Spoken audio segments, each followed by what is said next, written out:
Anoonyezebwa Ibanja Margaret omutuuze ku kyalo Kangama mu disitulikiti y'e Fort Portal ng'otumuguddeko nga yeekukumye mu b'enganda ze wabula n'akkiriza okwogerako naffe. Okusinziira ku Margaret yatandika okufuna ebizibu bwe yatunda ettaka lye yali yasikira okuva ku maama we yafa emyaka 6 egiyise, kyokka yalimugulako n'amulagira okuggyawo amalaalo ga nnyina agatwale mu kifo ekirala. Bakuyamba obwira bwaki nagamba baitu hano Karubaju kandi omuntu afiire emyaka 6 leka tuye amagufa gano ngatwale kuli mu kikaro kyange kinaguzire nyombeke maya nange muziko omuntu wano ati aho ekire ngo twantukisera ntwininyetera bali abasaija nibaija no bihayo omuntu bajja kuyayo omuntu bali bamaze kutereka slab kya cement bakimazire bakire hakwa kasanduku y'omuntu aho no twarolira abantu batera enduru mu kyaro kyona kiyugumira kimu. Ono agamba nti yaddukira ku poliisi enfunda eziwera nga ayagala okuyambibwa wabula teyakufuna kwe kusalawo ensonga azeekolereko. Babakwata babateeka mu nkomo babatwara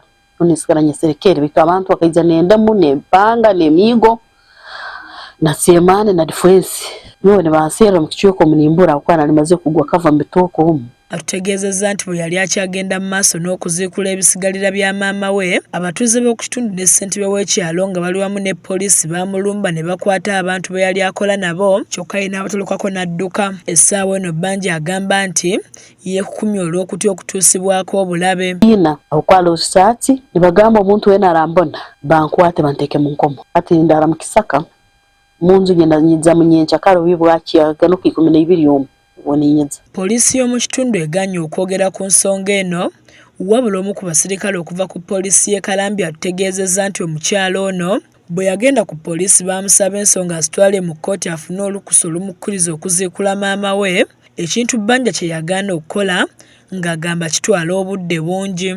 Mashuhuko Joseph Meya wa Fort Portal North Division agamba nti obuzibu Banja bino byonna yabikola nga tategeezezza bavunaanyizibwa ku nsonga zino. Nkateebwa esimu ekiro obwebwa nyenkyakana ka 8 omu abantu abakangama nangambira ngu hariho ekituuro eky'abasajja babiri baliyo nibateera kyonka tibamanya ebigendererwa by'okukiteera mu kyalo kya Kangama kandi ekituuro eki ky'omukaiko bwayaziikibwa enyuma haho ogwo omukaiko nyina omukazi we bakweta Banja Margaret.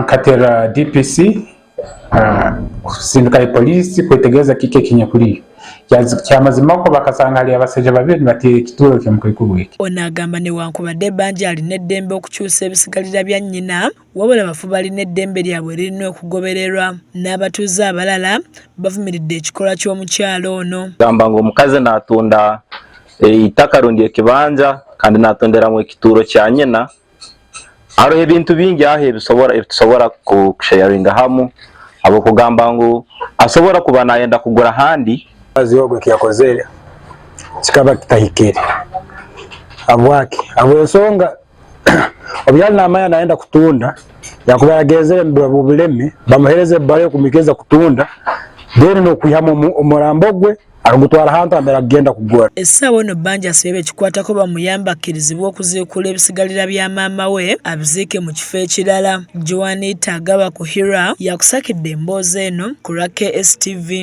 agaleero.